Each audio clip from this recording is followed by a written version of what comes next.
So how to recognize your patterns in your relationships and how to recognize if they are toxic, if they serve you, and how to change them if they no longer serve you. I'm Eman. I'm a sex and integrity coach supporting uncouplings within and outwards. And today I am explaining how this dynamic shows up in relationship, this internal dynamic, and how to recognize them, even if they are very subtle. So let's start with understanding that the relationship is actually three different consciousness interacting together, three different energetical fields.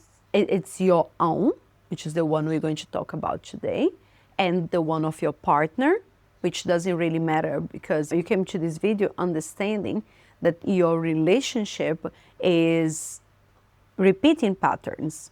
So it's not really about your partner, is it? And the other one is the field that you form together, you and your partner. And this really doesn't matter if you are heteronormative, if you are queer, if it's a long term, short term, if you're married, if you, whatever, really, it doesn't make a difference. The difference here is in how you're able to recognize the nuances and act on it healthily, creating more harmony and improving rather than fixing. Okay, so let's get to recognize them. When you start noticing that there is something that happens in your relationship that has happened in some way or form, the same in other romantic, intimate relationships you have had. I will share some of my own experience just to give a picture to it. I came to understand after a few long-term relationships that I was living the same relationship I had with my father several times. But I tell you, it might be looking so easy to recognize it now that I'm saying it, but it was not clear at all. Each one of my partners were from different genders, different religion, different age, different nationality, different educational level, social class, and my dad as well. So I lived very different relationships. I'll give an example of one that was very clear to me. I knew that there was this specific time in my relationship that I am triggered and I act on my avoidance style and I just want to run away. I want to leave the relationship. I want to find reasons to break up, to start an uncoupling, to get out of there, to take a holiday away, finding a project to be very busy at work, or finding an excuse that I need to travel for a bit, and all this was unconscious. I wasn't doing this on purpose and I wasn't repeating the same. But it came just about the same time when my upbringing, I ended up being raised by different caretakers than my own biological caretakers when I was going through similar sensations, felt sense, similar, like they may have not been anything that looked alike, but I experienced the same from them, like a fear of failure on my exams, or a fear of not being promoted on a certain job, or fear of having to move abroad and not sure how can I get my documents done on the next country, whereas my partner has better passport, more favorable passport, and will have this paperwork done faster than me. These are some examples. But how did I come to recognize them and what I could support you doing? Stepping back and having a bigger picture. I'm going back to this point of understanding that we are three different fields in our relationship. We have us, them, and I. The us is informed partially, hopefully, half, 50% by your own dynamic, your own field. And your own field is projecting the internal relationship you have with your other parts that represent this specific thing. So again, on an example, let's say transport. When you start understanding that you can move around and you can make choices, how was your world informed specifically about moving? For example, let's say it was when you're crawling. How did your caretakers react?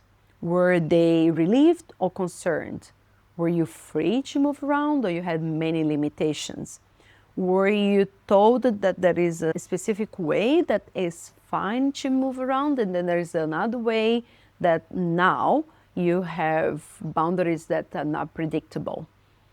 And how did it develop? When you went to school, did you have to wait in a certain place for someone to pick you up? Did you have the mobility to, on your own, walk back home? Were you hostage to schedules that didn't make sense to you?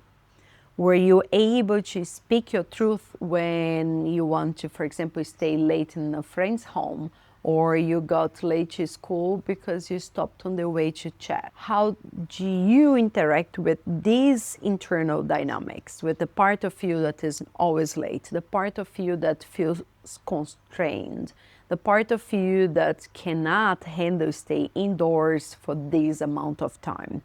How are you dealing with this internal dynamic?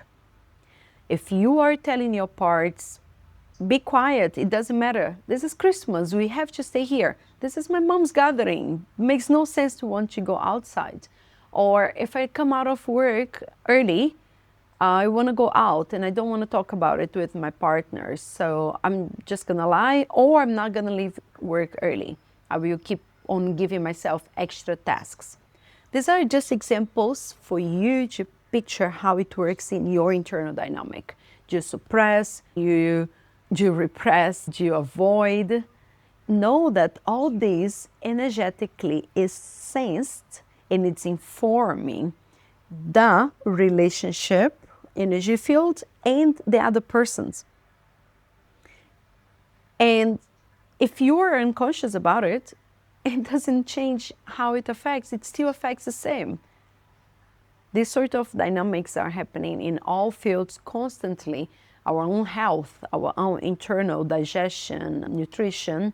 But here talking about intimate relationships. At some point in my relationships, one of us have a shelter insecurity.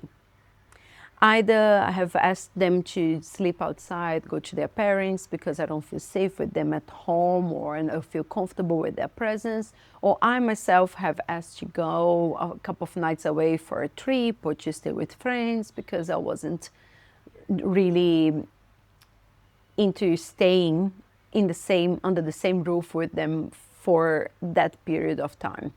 And this happened in all my relationships, just as it happened with my parents.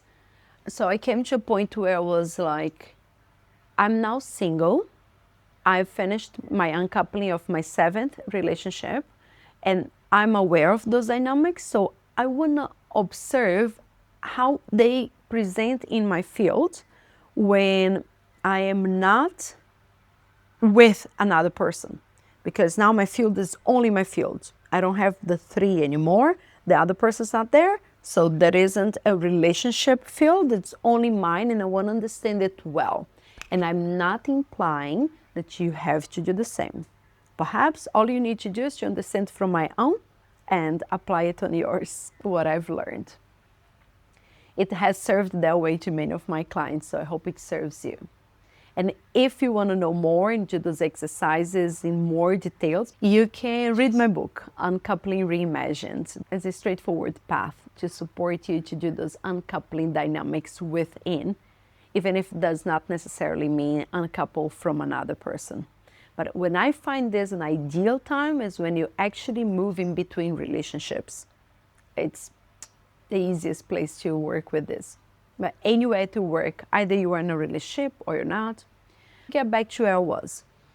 So when I said I want to see how that's going to play out. How do I want to be out if I'm only with myself? That's not going to happen. I'm going to be very comfortable that I don't have someone else's in my field. But these dynamics are internal, right? So what happened was I noticed I started becoming very dissociative during that phase.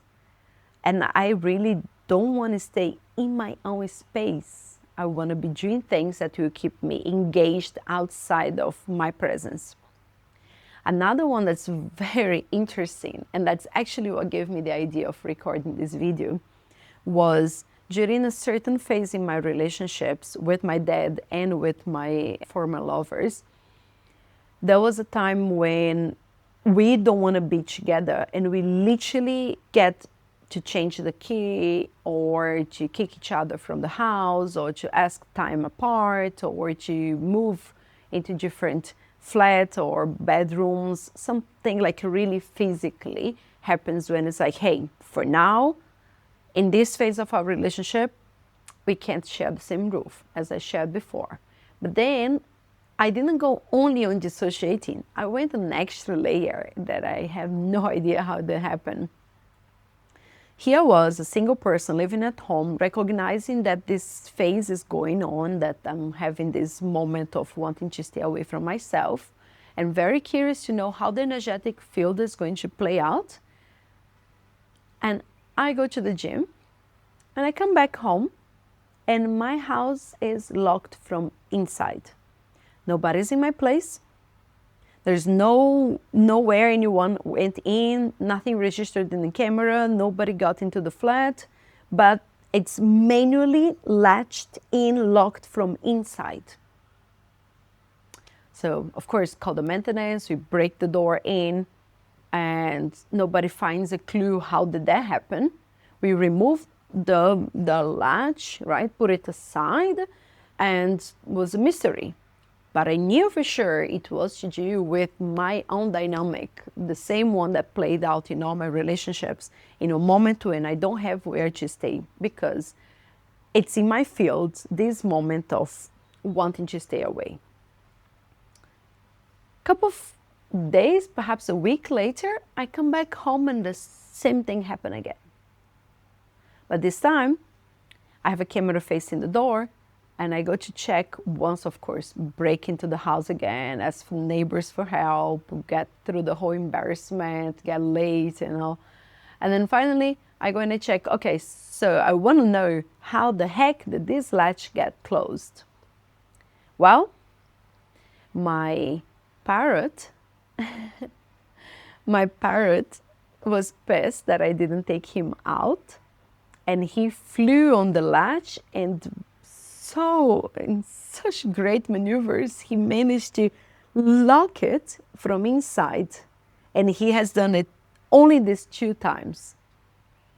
Because it wasn't a parrot, wasn't my ex-partner, it was this internal dynamic I had unconsciously that was playing out to my physical field of now locking me out of the house. Another one, if you think that this is not enough to explain, another one was I had an issue with domestic violence with my father, with a former lover, and a few of my lovers. And it came a point in my singlehood that I noticed this is when, if I was in a relationship, this issue with domestic aggression would be raised, and I can notice it's playing out subtly, but how is that going to actually play out when I'm living alone and I'm single? So I'm taking a shower and I'm washing my face, and from nowhere the shower head breaks off and falls on my eye and bruises me. Why I'm sharing this is to explain these dynamics are within and they project without. And when we understand this, it's so much easier to witness our partners for who they are, taking responsibility for what we bring in into the field, rather than playing the mind game of course it's not me, I'm not stupid, I wouldn't beat myself up with a shower head, I wouldn't lock myself out from inside my house. And it's not like I'm one who doesn't do the work. It's really being humble and compassionate enough to understand we have those internal dynamics. And when we bring awareness to them and we stay present with our body informs us what we need to do. And in my case, I needed to forgive the parts of me that froze when I got beaten and that didn't respect my own boundaries and unconsciously informed people around me that they can push me over, including physically. And that because I was kicked out of my house so often on my upbringing, I had this habit of making my house an unsafe place for my former lovers when I was triggered and stressed by whatever the reason, perhaps not even them. So yeah, these are some of the ways to understand. I hope this was helpful. Please comment below if you'd like to know more, or email me directly on the contact form of my website. If you want to know more, read Uncoupling Reimagined or download the free workbook with amazing questions. I heard this and I really believe, which is the quality of our lives is proportional to the quality of the questions we ask ourselves. So I have wonderful questions learned from my theory, from my experience on relationship and uncoupling things within. Download the workbook of Uncoupling Reimagined for free, even if you never bought the book. Get the book on your Kindle, on your favorite ebook, audiobook, or paperback, or just book one-on-one coaching. Any way I can support you, I'll be open to. My life became so much easier. Relating became so much easier once this all made sense. So thank you so much for your time. See you next time. Bye, loves.